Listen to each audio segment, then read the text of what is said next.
Because resources are unevenly distributed, trade in commodities has become an enormously important part of the global economy. In this lecture, we will examine key concepts and spatial patterns in the changing geographies of industry and service, to include the secondary industry, industrial revolution, and location of manufacturing. These topics are important to geography to see and understand how and why the spatial patterns of industry and services have changed in a global setting. The secondary industries are considered those that assemble, process, or manufacture raw or semi-processed materials into useful products, fuels, or finished goods. The secondary industries can be broken down into two types depending on the product: heavy and light manufacturing. Heavy manufacturing refers to items such as steel, nuclear fuel, chemical products, petroleum, motor vehicles, refrigerators, and military equipment. As an example of heavy manufacturing, Bharat Heavy Electricals Limited, as shown in the photo on the left, is an Indian state-owned integrated power plant equipment manufacturer. Light manufacturing consists of activities related to the assembly of clothing, small appliances, food products, beverages, or medical instruments.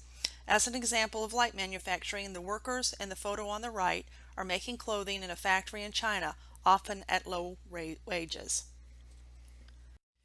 The Industrial Revolution dramatically changed the way the secondary industries were able to function. The Industrial Revolution refers to the fundamental changes in technology and systems of production that began in England in the textile industry in the late 18th century.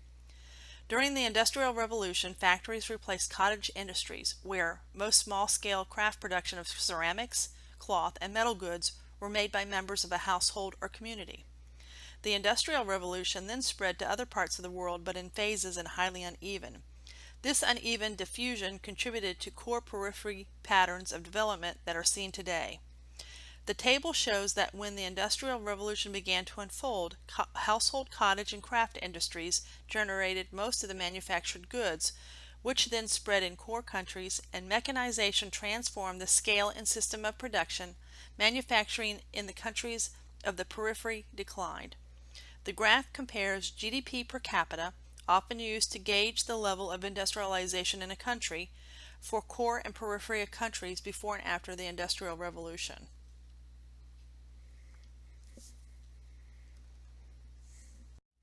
Site and situation are important factors as they contribute to the location of factories for manufacturing goods. Table 10.1 shows some of the major decisions that need to be considered in cost and benefits for a location. Historically speaking, proximity to raw materials, a good transportation network, and dense concentrations of people helped explain the emergence of these major centers of manufacturing. Because of its limited resource base, Japan has been significantly more dependent on imported raw materials. In the planned economy of the former Soviet Union, decisions about industrial development and production were made in Moscow.